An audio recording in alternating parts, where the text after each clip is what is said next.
Mackems around the world. Welcome along to the Mackem Football Show. I'm Anthony Mackem. Today I'm joined with RWA, Brad from RWA, and the Mackem Cabbie. Welcome along, boys. How are we feeling? Oh, yeah, nice and relaxed. Very nice, thank you. Good evening. I'm feeling very calm, feeling very happy. Very happy. Very happy. I might dampen your mood a little bit, mate, because we do have to catch up on the Cardiff game a little bit, so we'll try and skip over that because I think my overall theme is we played good, but we didn't get the result. That's essentially my one sentence synopsis on that one. But then we are going to proper deep dive into that Sheffield Wednesday win on Friday evening. So that's why this podcast's a little bit later than the normal Friday show. We played a game on it, and obviously the watch-alongs take priority over the podcast. So, the lads did us proud on Friday evening. But yes, thoughts about the Cardiff game. What? There's two questions. What was really good about it, and what was obviously bad? What was bad about it for you? We'll go with Brad first, and then we'll move on to Gabby. Last Sunday, wasn't it? Trying to think, because I was there last Sunday. Yeah, we've slept for nearly a week now. Yeah. Didn't Cardiff score like the 87th minute, something like that, if I remember rightly? Yep. So before that point, they had no shots on target. By the end of the game, they had 3 or 4. It was 4, and 3 of them were in the 91st, 93rd, and 95th minute. So they scored the goal, and their tails were up, and they were on the attack after that, which was very strange. But yeah. Well, if I remember rightly, I think we dominated quite the majority of the game, to be honest. But yeah, Cardiff had a shot on target what actually went in the back of the net, which their manager was very, very surprised for, because apparently he turned around and went something like Sunderland, one of the bestest football clubs in the Championship or something like that. I think he turned around and said after the game. I really hope he did it in like a Monsters Inc. style voice. He's your bestest team. Yeah, but yeah. Overall, I think we should have deserved to win that game, to be honest. We should have put our chances away, but we didn't. So. Yeah, is it just one of those? It's one of those, right, for you? Yeah, it's one of those for me. It's one of those fuck-up games, kind of. Cappy, what are you saying, buddy? About the Cardiff game? About the Cardiff game. Like, I want to get this out the way with as quickly as possible on the pod, because yeah. Look, I just think it was one of them games where every single team in the Football League goes through from time to time, where you just completely dominate. But for some strange reason, the Gremlins that'll be will just not let the ball cross the line. It's just one of those things. I think Sunderland played well for the full 90 minutes. Mm-hmm. I just thought, like I said, tried to walk the ball in the net and it wasn't working. Jack Clark was being a bit too ball greedy. They just switched off the last few minutes, and they obviously got the goal from it. Like, but I'm certainly not worried from it. I wasn't really that concerned afterwards because of the fact, like, the way we played. Like I say, every team goes through that, and that'll probably happen again to us, and we'll probably play oppositions. I mean, look at that time when we played Man City where G Dong. It was like 94 minutes. Man City completely just dominated us. We went in and scored. It happens. It's over a decade ago now. That it's. I remember. It was yesterday. So do I, because I was in Birmingham City Centre with my family because they came down from the northeast. So we went to like. Well, it was pretty much. It was a Birmingham bar, but it was full of Manchester fans. So it was kind of a strange atmosphere. So I remember it because it was New Year's Day as well, wasn't it? It was like the day of New Year's Day. I've still got the gravy stains on the ceiling when I took me Sunday dinner in the air. I was at home and I went absolutely ballistic. Yeah. But it happens, doesn't it? It just. I know it's 10 years ago, but just giving an example, it's like sometimes you just don't get the rub of the green. Yeah, it is fortune sometimes just doesn't go our way. Yorkshire said in the chat, we were the better team in the Cardiff game, and it was just frustrating the way we conceded. For me, it was kind of like it was completely out of the blue. Cardiff, I didn't think they were going to even shoot in the entire 90, which obviously very strange when I don't know. It was just one of those games where like if we buried a chance early doors like we have in most games, it was ours and we were going to walk it. But yeah, like you said, sometimes it's just not in the cards. Uploads, welcome along. We have a habit of the games that we're losing playing really well though this season. We've got the first two games where we lost by 2-1, 2-1, and then this one just the 1-0. So we're not like, when we're losing, we're not looking like a poor side, not by any stretch of the imagination. It does seem like the 3 games that we've lost so far, it is just that bit of fortune and bit of unluckiness to me. Like I said, with the Preston and Ipswich games a couple of weeks back now, like it was just those deflections, those switching off in key moments. And this Cardiff game again is one of those ones where I think we switched off at the one opportunity, like giving away that corner, not ideal, but they happen, and that's how we defend from that. The way Patterson went for his save, there was murmurs afterwards online around his back being potentially injured or something like that. I think you brought that up on one of your podcasts, Brad, as well. So I thought maybe, I thought maybe that would lead to Bishop potentially getting a starting position, but must have been a slight knock or a slight like muscle twinge on the day, because obviously he performed really well on the weekend against Sheffield Wednesday. So it did. Oh, Upload says, sorry, got to go to my granddad's 90th birthday party. Happy birthday to Upload's granddad. That's cool. 90 is no mean feat, mate. Enjoy the party. Yeah, so we went into the game, the second game, shall we say, of this week, this podcast, Sheffield Wednesday, trying to correct a couple of early door mistakes, and I was thinking there's going to be a lot more changes based on how Sheffield Wednesday were going to set themselves up against what we played against in the Cardiff game, because we were bombarding that Cardiff team. It just wasn't going in. The fact that there wasn't many changes, we slightly tweaked our formation to a 4-1-4-1 against Sheffield Wednesday, which I think may have like created the earlier chances and early goals. But the thing that I think massively swayed that game, and we've got to get the elephant out of the room, was that statement by the chairman from Sheffield Wednesday. Are either you two aware of what happened in that statement? No. Quite. Cabby, did you see the statement from the owner of Sheffield Wednesday? The Sheffield Wednesday, wasn't it something regarding about protesting without causing any damage or something like that? Because last few games have been hoying loads of tennis balls on the pitch, disrupting the game. Yeah, that's yes, it was a little bit of that. So long and short of it, he's saying he's getting threats, his family's getting threats, and the protests are causing issues with that. The fans are not giving them enough money. That's why the ticket prices are so high, and they can reduce. Like basically, he's rooting all the problems to the fans rather than his leadership and his ownership. Which, yes, I did hear about that. Yeah, I did hear about that. Apparently, he's not putting any more money into the club. He's not going to put a single penny into that club. And this was released about 7 hours before the game. Yeah, bad move. Let's put it that way. So, yeah, I don't know if that had a massive impact on the morale of the players going into the game. Maybe. But I think we just went out and just went, let's not beat around the bush. Let's just attack at them. And you could see from like the opening goal, the corner conceded was daft, but the delivery, we scored directly from a corner. When was the last time you can remember that happening? Like, I genuinely can't off the top of my memory recall when we scored directly from a free kick, from a corner. Last night it was a goal by Dan Ballard. Really good goal. Really good. Yeah, agreed.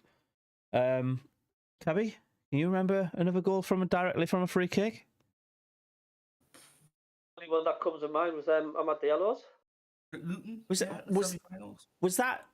was that direct from the free kick, or was it like two free balls around the edge of the box and then in? No, it was straight from a free kick. It was just a clean shot. Yeah. It was at Stadium Light. We just rifled it. A free, not that from a corner, not a free kick. Sorry. Oh, from a corner. Did I see a set piece? Yeah. Sorry. I think we've scored a fair few good quality free kicks in our time, though. Fair doubt. It hasn't been that long ago we have scored from a corner. I think we had 29 games before we scored from a set piece last season, from a corner set piece, and I think that was against Hull, maybe. Was that in the 4-4 draw? No, it was in the one in December. Oh, down at their stadium. Yeah, one goal before Embleton went off injured for the rest of the season. Was it Embleton? Yeah, it was Embleton, wasn't it, that went off injured? Yeah, you got a red card as well, I remember that. Yeah. Yeah, Jacob's in the chat saying Cardiff are now on the same points as us. They've had some good results, including Leeds away. So, yeah, Cardiff are in the playoff zone now. We're still above them, but yeah, terrible result if you're looking at it on the end of the day. Like, we should be beating that Cardiff team really 9 times out of 10. But yeah, we're talking about the Sheffield Wednesday game now. So they had that horrible, weird ownership statement come out.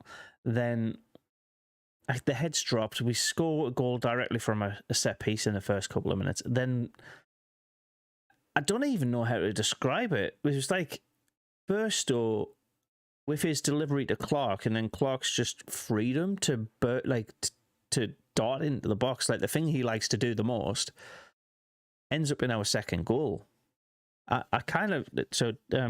Jacob's asking, what did you think of Burstow last night? I think he's unsung a little bit. I thought he had a really good game. He just didn't put the ball in the back of the net. Was Birmingham who tripped it over to Clark? Nope. It was Burstow. It was a good ball. It was a really good ball, but like you expect the striker to be further up the pitch, right? That's goals. Cabby, thoughts on Burstow? I thought it was his best game for us, to be honest with you. I mean, yeah, I know he didn't score, but his off the ball movement and stuff was quality. He was causing Sheffield Wednesday a lot of problems throughout the night. Including the penalty, leading up to the penalty. So yeah, and you can only get more confidence as the season goes on. That's what I was just about to say as well. I was going to mention that as well from the penalty shout out. We had good movement by Burstow in the box. Obviously, be brought out of a penalty because it was a good pass by, I think it was Patrick Roberts who brought him in. I think it was. Yeah, it was a cut through. It was a very through the middle cut. Direct, like knife through butter kind of pass into the box, and then the defender just drags him down. Anybody who's trying to claim it, oh, he's diving, or it's a soft penalty to give away, is just not really looking at it. Like, use your eyes. You can see the defender's panicking and just yanks at Burstow's shirt. Falks on its third. Diaby, that was it. He should have been sent off at some point as well. The amount of fouls he was committing in the second half. He needs somebody in the head. Was Burstow on the head as well? It's like, that's fine because he's on a yellow card. Come on. The referee, I think, was just feeling a bit sorry for them, to be honest. But yeah, I think we felt a little bit sorry for them after going 3-0 up before half time as well. Because second half, I'll go into my thoughts about the second half, but what are yours? I thought we had more possession second half. To be honest, I thought we moved the ball around quite well. And had a few open shots what they could have scored, but obviously they didn't take their chances like we did at Cardiff. So fair play to us at the end of the day for getting that result down at Hillsborough. So yeah, okay, Cabby. Yeah, Cabby. What were your thoughts on the second half in that Chef Wed game? you could have had a game of chess and not even missed out. To be honest with you, I think Yeah. it was just done and dusted, wasn't it? The first half, and yes, I know a lot of people saying let's do our goal difference the world of good, but having fit players and energies more can be just as more important than goal difference and stuff. It was they weren't going to score in a month of Sundays. Sheffield Wednesday.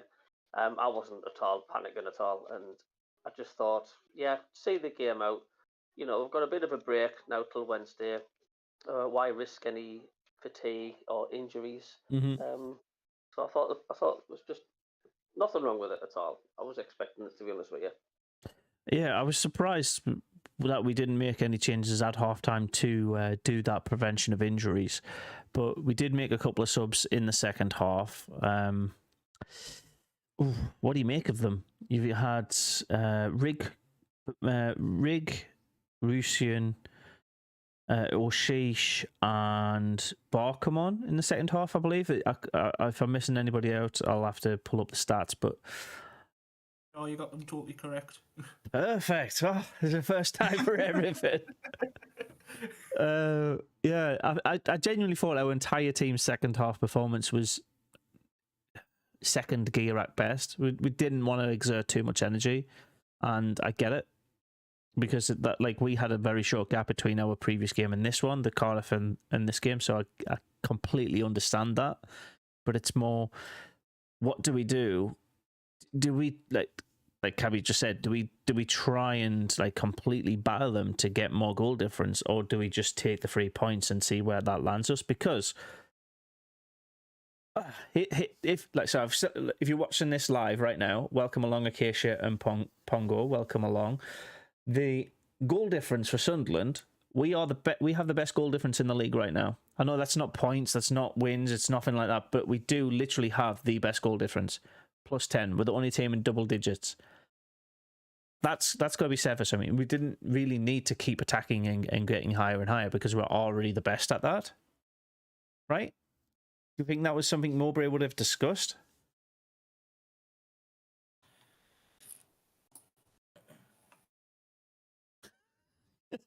Gabby, I'll let you go on that one.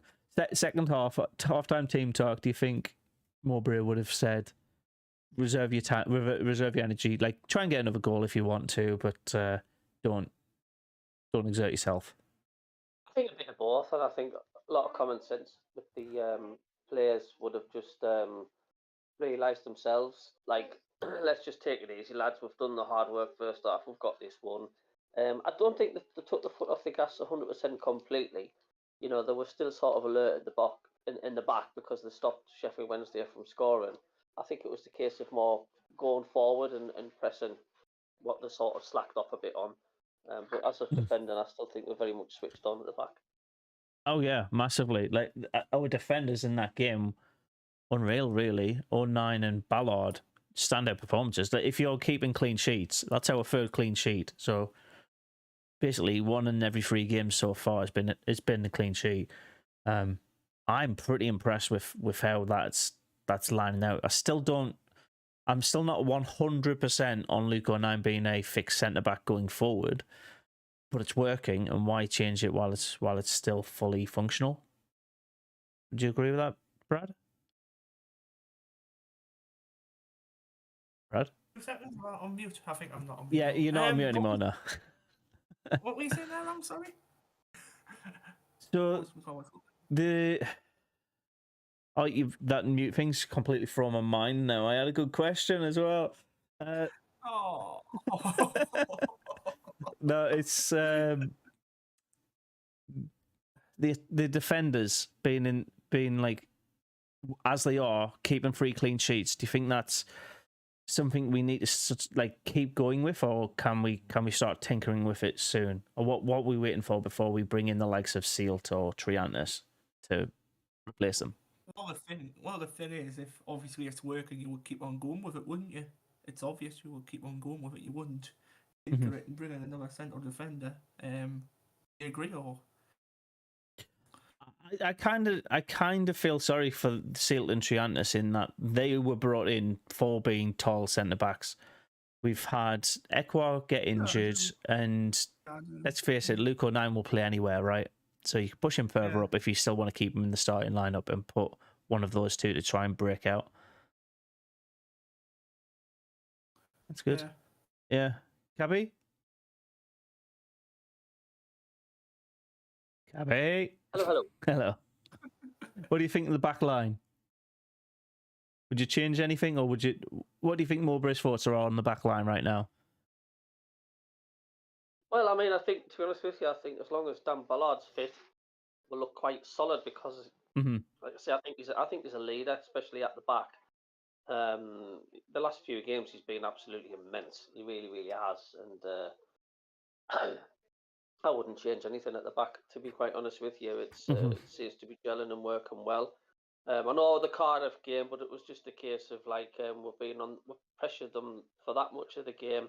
It was just a minute of switching off, and it was that sort of end of the game we'll get a point sort of thing. You know what I mean? And it always seems to happen, doesn't it? When there's like just a minute or so left, teams switch off thinking that's it, and it isn't. But no, yeah, bring the changes. I think if anything happens to Ballard, then I would sort of bring some changes in. But at the moment, we're quite solid. Yeah, so you're pretty much on the mindset of keep it as it is until an injury kind of forces it, or fatigue. Yeah, I would say so, definitely. Cool. To the other end of the pitch, and I'm going to bring up Jim's comment here. Mowbray said, being greedy, he would have liked to see more goals in post-match statements. So the thing that statement brings me on to, Jim, by the way, welcome along, is how are we going to bring these strikers into the fold? Because we have 18 goals in this league in 9 games. That's one in every 2 goals a game. Insane.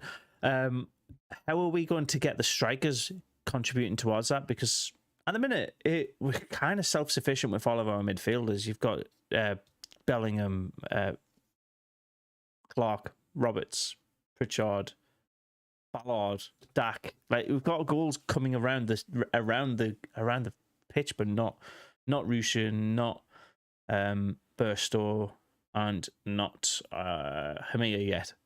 How do we get those free scoring goals? That's their job. Go on, Brad. How do we get the strikers in the fold?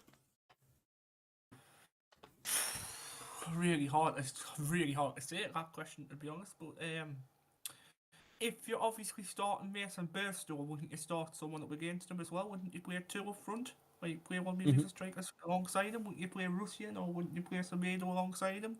For me, it would be Burstow and Russian, whatever you want to call it. So change it from the one up front to a dual partnership again. Yeah, dual partnership. I think the 2 up top will work more better, and I think we'll get more goals if it works that way. To be honest, I think we'll get more goals.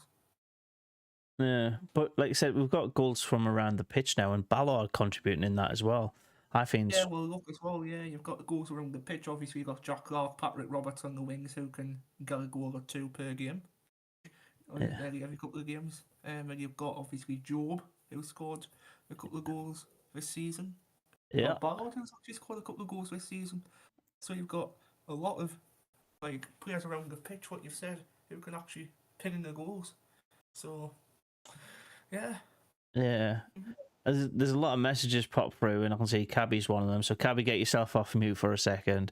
Acacia's saying, honestly, that game at Chef Wed last night was amazing. I was there. Obviously, Acacia's kind of a Blades and a Sunderland fan at the same time. So, Sunderland beating her Sheffield rivals is just funny. The striker issue, Cabby, how do we get those guys involved? I've got a very easy answer to get them. And welcome along, Ranks from Chicago. But yeah, Cabby, Hello. How do we get the strikers on the score sheet for us? How do we change our game plan? Well, I mean, to be honest with you, I don't think we really have that much of a problem scoring on goals. I mean, look how many goals we've scored the last few games. I think it's working just fine. Just need little tweaks, like I've brought up a few times the likes of Jack Clark and Robertson Courts. Like if that isn't working, just pass the ball a little bit more. Maybe bring the likes of the oil rig in a bit earlier, give them a bit more game time. Obviously, we've got Russian now coming in.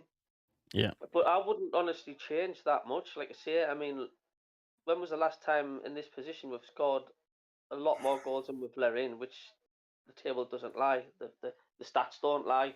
So it is obviously working. So I wouldn't really leave that change that much, to be honest with you. I think we're doing fine as well as the back. We're doing just as good up front. Yeah, I've said this a couple of times. I think Leicester will absolutely walk this league. They're not missing.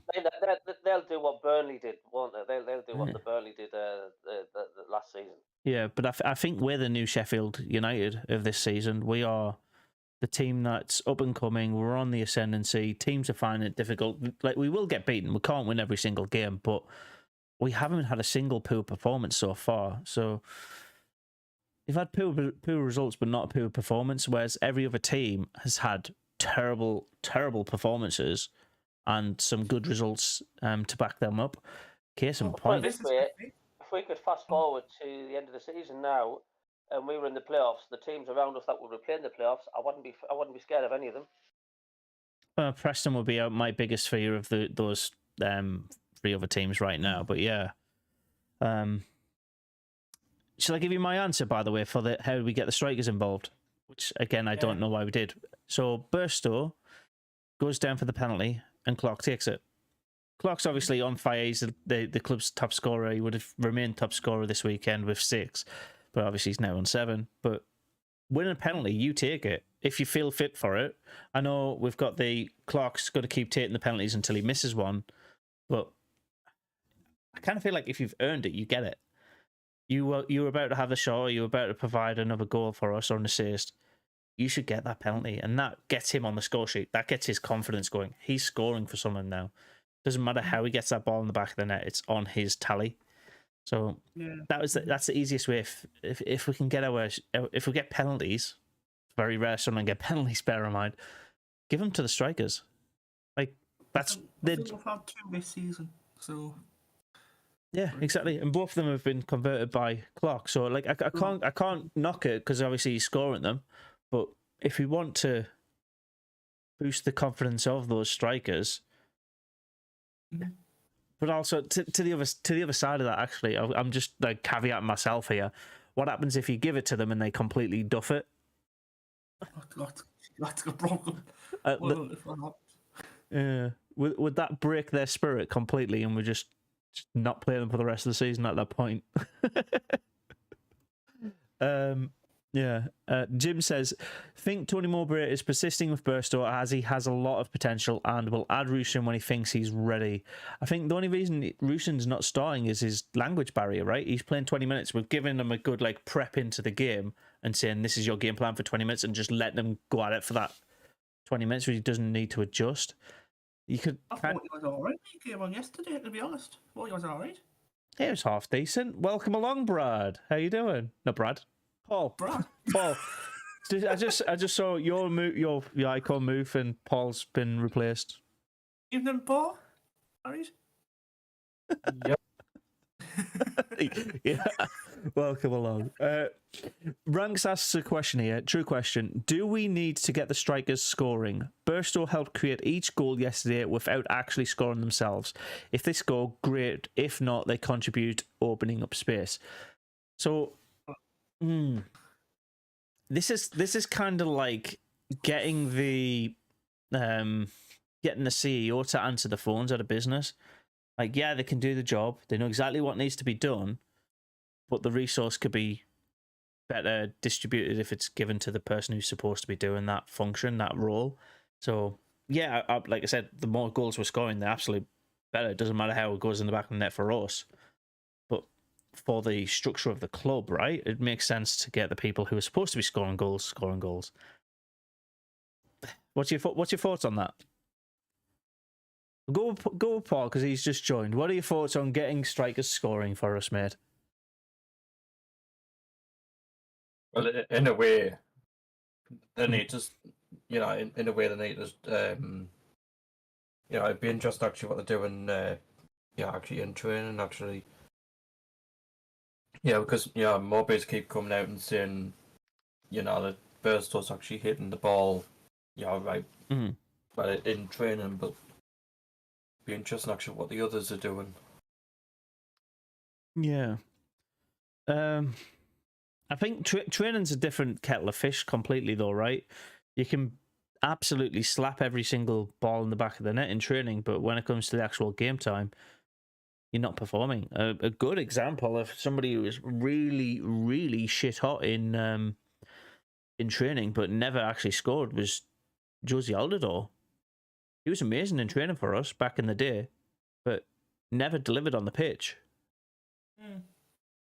So I don't like I'm using all references here, but like training for me is training. It's not the actual real deal. Yeah, I agree with that. Do you not think? Well, I was actually speaking to Lee actually on it, and I said to Lee, "Do you not think Mowbray needs to try out? I don't know, but like say like the other strikers. I know we're playing Burstow a lot, but yeah, do you not think we need to give? I don't know, but say like Russian some time. I know he's just come in, but there must be a reason why Mowbray is actually playing Burstow a lot. I think it's because he prefers him and he's got a positive attitude. It could be as simple as that. I think with Russian and all, I think it all comes down with language barriers. What Ams just said before, like literally, like was it 2 or 3 minutes ago? Yeah, something like that. Yeah. Yeah. But the thing is, on that, we've actually got a player that speaks his language. Actually, in the club. Who's that? I'm not sure it is. But it's an under 21s kid. He's Ukrainian. They speak the same language, so they're using him as his translator. It's very strange, but there is a person in place. I know who it is. I think it's Timo Turtletov. That's it. Yeah, that's him. Timo, something like that. Yeah. Yeah. So Keisha says, I definitely think Mowbray needs to start Sealed more this season since he came in second half, and Nectar Triantis as well to get a game. Otherwise, why did we get him in the first place? It's that catch-22. You don't want to. We are so good defensively right now. Yeah, we have a couple of blips. Every team will have blips. Look at Man City. They're the best team in the country, possibly even like the best club in the world, and they still concede goals. Like you're never going to get 100% squeaky clean defense, regardless of who you are. So, I'm not sounding silly here, but I think we're acting like like Sheffield United did last season. Like I think. What do you mean? Like that. Like how Sheffield United keep on like winning games and they lost got 1 or 2 and started winning games again, like that. Yeah, so we're basically on form to be the second best team in the league. Yeah, so we're playing like Sheffield United did last season. I'm all right with that. I mean, second's still automatic, so I'll be chuffed with that. Yeah. My goal for this season for this club was basically finish on match or better what we did last season, because otherwise that's not a sign of progress. I think we were already 2 points ahead of where we're at. If we beat Watford, we'll be 5 points ahead. So we could even lose this game and be better off than we were last season. Tell you what, speaking of Watford, I was keeping a well eye actually on that game this afternoon. Yeah. Well, we're about half an hour into this podcast now, so we can talk about the week ahead then. We've also got 2 games. Sorry? We've got 2 games next week. We've got the Watford game and the Middlesbrough game. Yeah. So, the Watford game, I was a little bit pessimistic going into it about, but the fact that they've just conceded 3 goals against Middlesbrough, who, let's face it, have been poor this season. They've lost to... I get Michael Carrick is a really good tactician, but the club, Middlesbrough, the Smoggies are just... They're not firing on all cylinders right now, and the fact that they've conceded 3 against them shows me if we go with our current game plan, we should be absolutely fine against this Watford team. I don't want to be cocky. I don't want to jinx it because, like I said, we could play like we did against Cardiff and slip it to a 1-0, but there's no reason we can't beat this Watford team. I'll let Cabby. Do you want to jump in there? What do you think to the week ahead against Cardiff?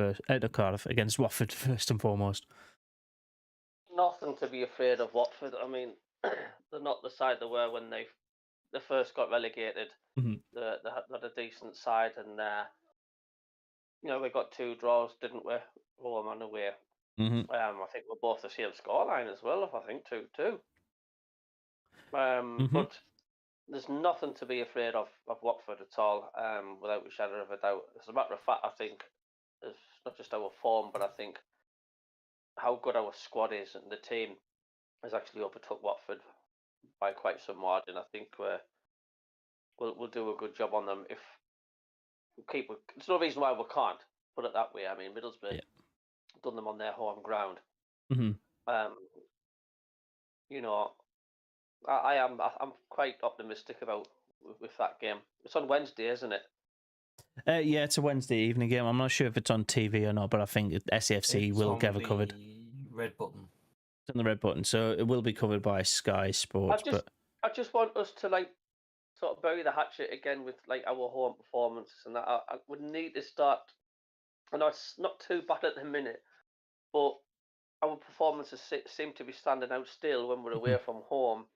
I would like us to start getting some regular points on the board in our home games as well, and and a lot of people saying it's quite hostile, the stadium of light at the minute. It's really quiet, and I think the fans sort of sometimes can feed onto the team and give the team a lot of pressure. I think that's one of the reasons as well why we're maybe not as good at home. But I think if we can start off early like we did against Southampton, then the stadium of light will erupt and the noise will build, and I think Sunderland will feed from there. But the longer it goes 0-0, the more quiet and nervy the stadium of light gets, and I think that's what's against the team at the moment. Ooh, that's a really good point. I'm trying to think of how to retort to that, but we do seem to perform and get better results if we are scoring in the first half. It's kind of obvious to do that, but yeah, really, really, really good point. Paul, I can see Brad's gone off to set up his podcast, probably now, and get his tea.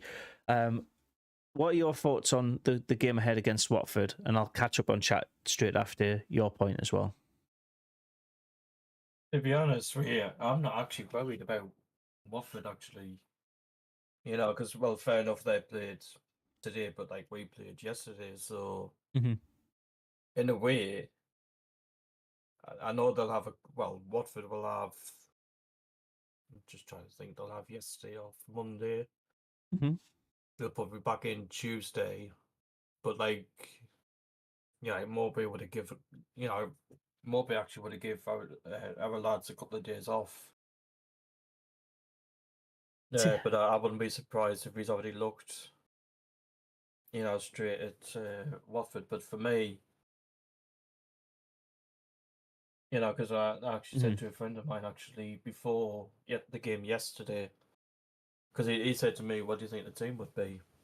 And I said to him, I would only make one change, and actually that was the change of Roberts. And after the game, I messaged him and I said I actually got that spot on. And for me, for Wednesday, I don't think Moby will change it. I think he can, though, if he wants to start bringing in some of the academy players, because they are on fire as well. They've got loads of banks of options to feed through into the first team.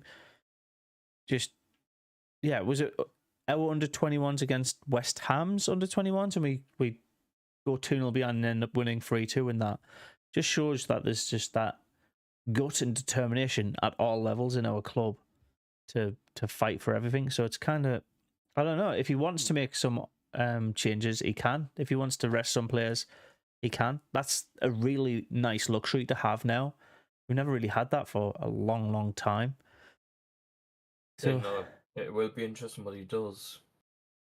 Because, fair enough, Wednesday's on the red button.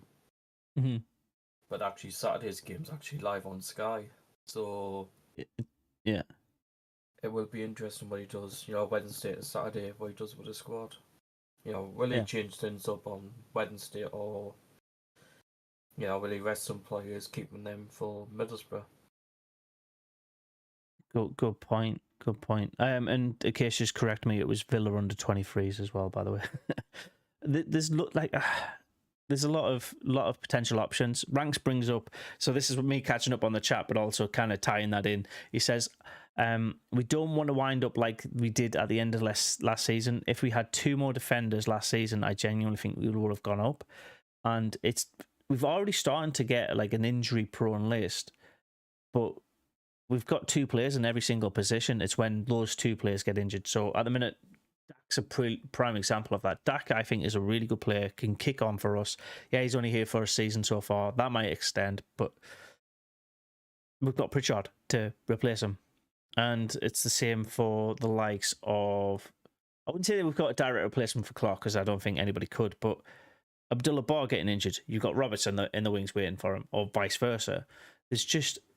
every single position seems to have a backup. The one exception of that is CDM.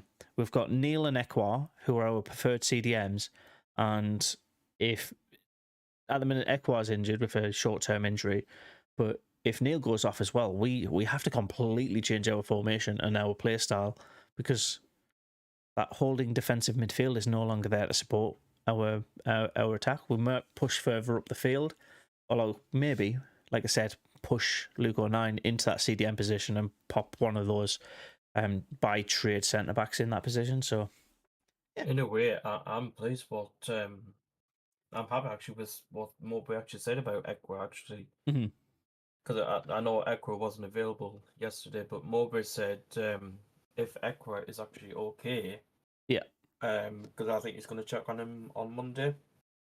But okay. Mowbray said actually if he's all right. Mowbray said he might, depending on how he is, he could be available for Wednesday.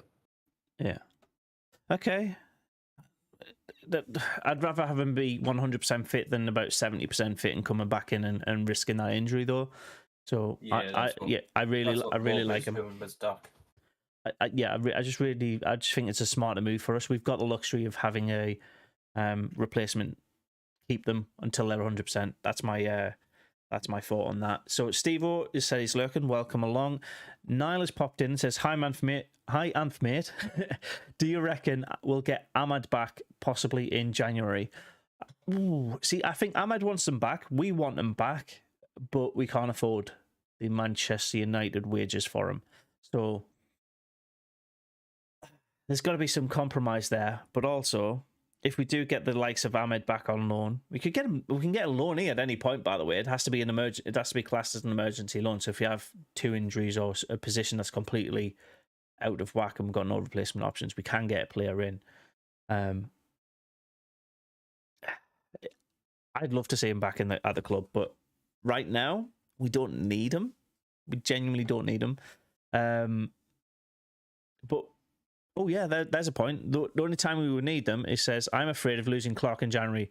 That could be the real road for our entire season. But if we sell Clark, we could get the market value for Ahmad. And I think if we offer Ahmad and Manchester United literally the swap for that salary, whatever we get for Jack Clark's salary with the fees and stuff like that, we will directly swap with Amad Diallo and get him game time. That's an option. So, yeah, there's just a lot happening at the club, and it's all positive essentially. The point around the strikers as well, them not firing on not providing us goals yet, for me, would have been a concern if we weren't so high in the league and getting results. The fact that we're doing both those things allows us to then have another level to step up to. We know as a club we can perform better once everybody's firing all cylinders. Could you imagine like the defenders coming up against Bellingham, Clark, Roberts, Ekwar, basically our entire midfield, and then also our strikers firing at them as well, just goals popping in left, right, and centre. We're gonna, as soon as everybody's on fire, we're gonna have a really good season. To be honest, that's why, in a way, that's why I'm actually looking forward to the Birmingham game. Yeah, because can you imagine Joe Bellingham, playing against his former team, and because I know Acacia Acacia was actually at the game Yeah. yesterday, and Acacia told me about it that Jack Clark actually got abuse of the Chef Wed supporters yesterday. Oh, he'll brush that off, no problem, mate. Like, he doesn't care. He scored 2 goals. That's him sticking both his middle fingers up at them. There's one for that goal and one for that goal. Who cares what you think? But you said about Job there playing against Birmingham. Jim pops in the chat. Job is getting better at that CDM role. Do you think that could be his position going forward, or do you think that would be a waste of his natural skill set? Cabby, I'll let you answer that one. Do you think Joe Bellingham should be CDM, or do you think he should be played at his natural position, which is cam, I think? Their natural position, to be honest with you. It's like I said, if one doesn't work, then he's versatile at playing the other one, then play him there. There's a good player in there. Absolutely, he's very, very young, and to just keep playing him in the position he's at. Mm-hmm. Like I say, we're lucky he can play it in both. And yeah, there's nothing with the way he's playing at the moment. I don't think there's anything to worry about. Perfect. I'm just laughing at your comment, mate. I'm not going to read it out because I don't do that on this channel. No, that's fine. I'm just giving you a bit of support. Thank you very much. That's what everybody with the blue spanner is there for, to help me, help us grow the community, innit? There you go. Oh, Acacia's comments just got me a little bit angry there. Not what Acacia's saying, but I've got to bring it up again. We're talking about such positive things, and then this one's just caught my eye. The Sheffield Wednesday fans with the phone. If I just say it like that, would you know what I'm talking about? I know exactly what you're on about, because I actually sent you the photograph. Yeah. Yeah, Cabby, do you know what I'm talking about? Yeah, I've known for about an hour and a bit now, yeah. Yeah, so for those that are listening back and what have you, basically 2 Sheffield Wednesday fans held up a phone with the picture of Bradley Lowry and trying to use it as like a weapon to mock our fans and our players. They're just getting lynched online, but that kind of, there's banter at football, and I get it. Like who are you kind of back and forth with clubs, that always happens. That for me is absolutely run of the mill fine. But when you start important in football. Yeah, absolutely. But when you take it to the level of the death of a child from cancer, and you're laughing at that, like, what kind of deplorable human being can you be? It's one of those. You mentioned about a weapon, like against the Sunderland fans. The daftest thing is, what they don't realise is they've actually used the weapon on themselves, because it's all that's going to do is just backfire hugely. It has. Not just unfortunately for Sheffield Wednesday Football Club, but them two lads as well, and the fans. So they might as well have just sent a Scud missile, and it's just turned around and it's just coming straight away and just hit them straight all back. It's absolutely ridiculous. It's embarrassing, and I think it's not uncommon though. It's as if Sheffield Wednesday is not going through enough trouble as it is, like depressing times, and the last thing they need is that, because the minority again, isn't it? That makes the club look bad, as it always bloody is. There's some kind of ironic things around that as well. Obviously, the rest of the Sheffield Wednesday fans are completely disowning them, but they were in your stand, wearing your shirts, representing your club. Like, we have had crap fans in the past, and we've disowned them as well. Like, we're not completely unscathed in that regard, but one individual does not make the entire fan base up. I think it's how the rest of the fan base react to them. 2 of them. yeah, but like, that's what I'm saying. Like, it's 2 idiots. Like, that's not the entire Sheffield Wednesday fan base. Rank says on a night they were honouring the death of one of their own supporters as well. Like, they were honouring the death of the Sheffield United female player who died at the age of 27 as well. Was it at the 19th minute, or was it just before the game? I can't remember. But there were. It was before the game. It was before the game. Yeah, yeah. So like, death was clearly on people's minds, and maybe they were thinking, "Oh, they've used that there. We can have a bit of banter around it." But that's not banter. That's just being vile. And they've kind of. The thing I like about that, though, Chef Wes actually made a statement Saying they're aware. That they've actually told South Yorkshire Police. But I was looking to see what Gemma replied with. Bradley's mum. She put a statement on Facebook. Okay. The Brad Lowry Foundation put a statement out, and they said, 2 hours ago they put, "Today has not been the Saturday I was expecting. After receiving multiple calls and messages regarding a photo circling on social media, I have received a visit from the Devon Police to check that I am okay, and they have notified myself and Carl that Yorkshire Police are now dealing with the situation and taking it very serious. Understandably, people are angry. If I wasn't so upset, I'd be angry too. Bradley was and still is well loved in the football community, which I am gently grateful. But I must ask that everyone lets the police do their job and deal with their low lives. I want to thank Sheffield Wednesday for their quick condemnation and the support their fans have shown. Like we always say, cancer has no colours, and as we all know, it can affect anyone at any time. That's really nice. I know it's like a horrible situation to go through, but the fact that she's so level-headed and calm about it. The fact that she's been through that with Bradley, she's obviously a very, very strong woman, and I do believe that she'll be rising above it and say, like, look, I've gone through this with my son for all this time. You know what I mean? The least thing that I'm going to be bothered about is two just wasters like that. Do you know what I'm saying? Yeah. I think she's obviously a strong enough family to to rise above that and not take it personal. Because how can you take something personal from two complete imbeciles like that? You just can't, can you? You could. It depends, but you could. I think, like you said, she's a strong woman, and it's one of those things that you've got to deal with occasionally if you're being shoved into public light. There will be cretins that try to attack you for everything and anything.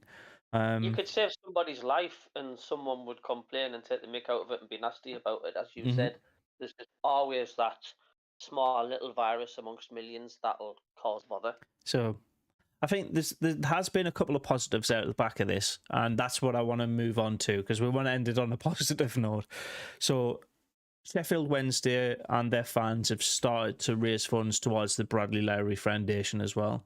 So these two fans have had the absolute negative effect of just putting their club in disrepute, but the rest of the fans have then picked up and just went, yeah, no, that's not us. Let's show support. So that for me is a good sign. There's been more funds raised for the foundation, which is, that's the positive out of it. And we can't tar the entire Sheffield Wednesday brush with that. Everybody's just condemning it, and that's what we should be doing. If a Sunderland fan does it, we should condemn them as well. Well, we would, wouldn't we? I mean, we would treat, if it was one of our Sunderland fans, we'd treat them exactly the same way as what we treat the Sheffield Wednesday fans. And it's same with the players as well, though, mate. It's the same with the players as well. We've had stick in the past, haven't we? A little bit around the whole Adam Johnson situation, but as soon as like things come to light like that, we just disown them. They're not ours anymore. They're not. They might have had a good intention to represent the club in a nice way, but then they've just been deplorable humans, and we don't want that in our game. So, yeah, you could, you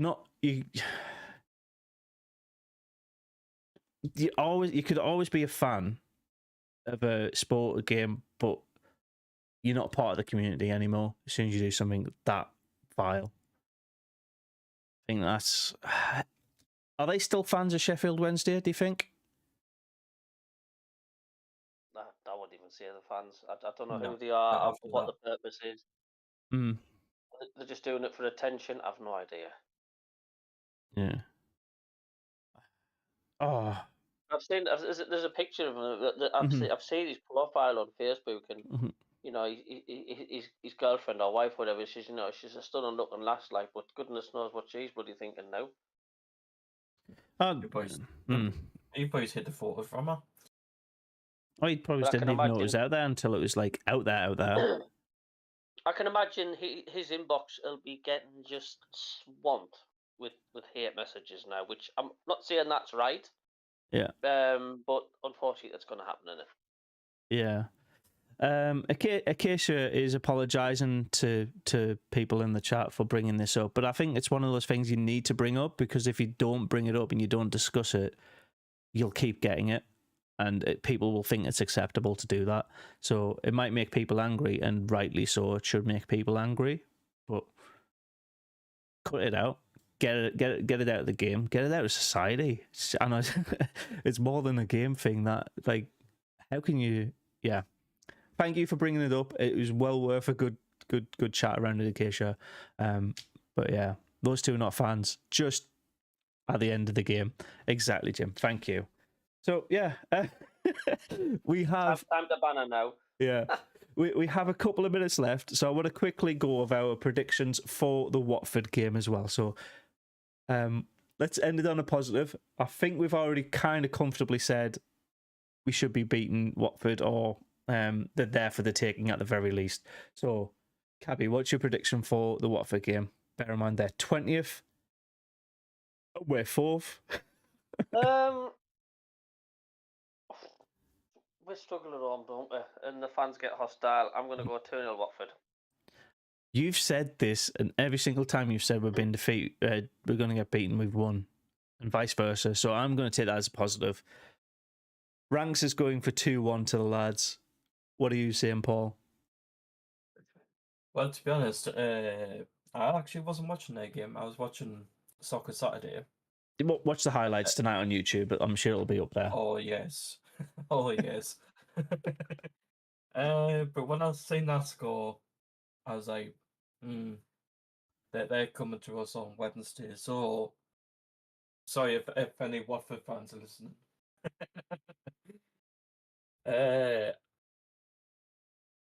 Mowbray actually wants to keep a winning run. He wants to keep it going this week. Yeah. You've not got it on cue. Come on. You've not thought about it yet. 3-0 Sunderland. 3-0 Sunderland. Okay. Another... could we do back-to-backs again? Do back-to-back 3-1s? Let's do back-to-back 3-0s. That'd be nice. Acacia's saying a 3-2 win for the lads on Wednesday evening. I'm going to be slightly respectful of Watford here, and I'm going to say a 1-1 draw. I think our home form needs to be rectified.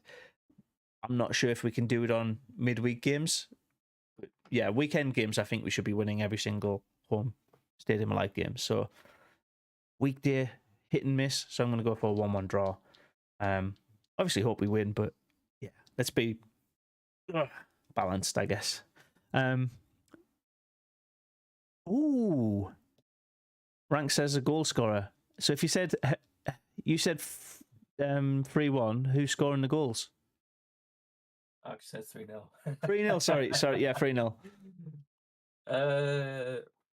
I'm going to say Burstall will get his first goal at the Stadium of Light.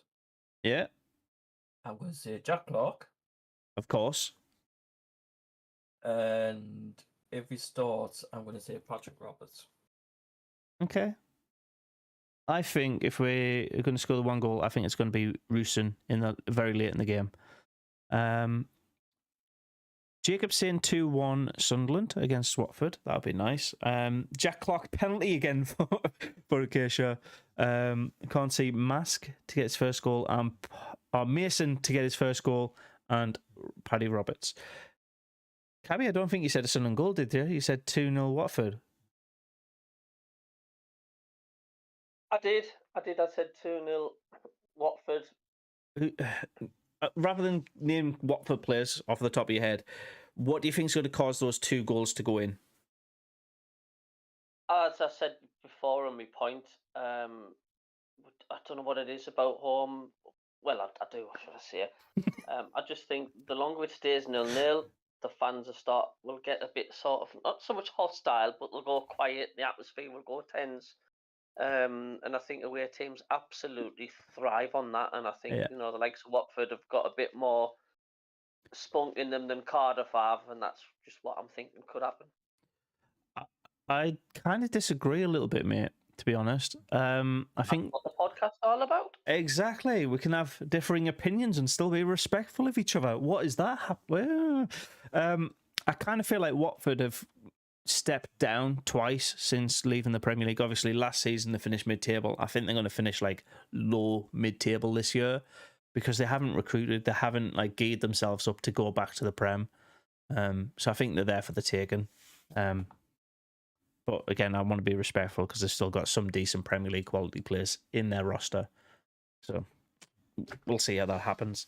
In terms of content that is happening on each of your radars, Paul, what are you doing content-wise coming up? Well, it's 9:30. Me and Brad has actually got a Sheffield Wednesday supporter actually on. Fantastic. That fan, by the way, was actually at the game last night. Very good. So was Acacia. And on Tuesday, we are doing our Watford preview.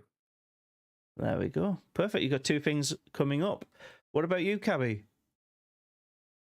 Yeah, I'll just be doing lots of short videos as well of all the classic goals, apart from the Premier League. So I don't want another. You good baller though. Yeah, absolutely. The funny videos. I've just put an alternative commentary video up against Sheffield Wednesday. A lot of stuff I'll be putting up, which hopefully makes you chuckle and like the side of football. Sorry, go for it. You just said chuckle, so I chuckled. It's a chuckle brothers. Cool. So, to me now, or to you? Okay, enough's enough. Enough's enough. Fair enough. Coming up on my channel, I've got to do the short for the Sunderland 3 goals against Sheffield Wednesday. We'll do the watch along against Watford, and then we'll do this not the same time next week, but on Friday next week, and we'll talk all things about what's happened over the past week. So until then, Elton John's a Watford supporter. Oh, was it 500 candles or something like that? Is he going to be on the pitch at half time? Possibly. Let's be having you, Delia Smith style. Ranks finally wraps up on Sin. I can't see Watford setting up like Cardiff, like Cardiff were clearly doing. They will hit the jackpot on a set piece goal. So let's just hope we keep our heads on Wednesday. Catch you on the watch alongs. See you in a bit. Thank you very much. Bye. Bye. See you later.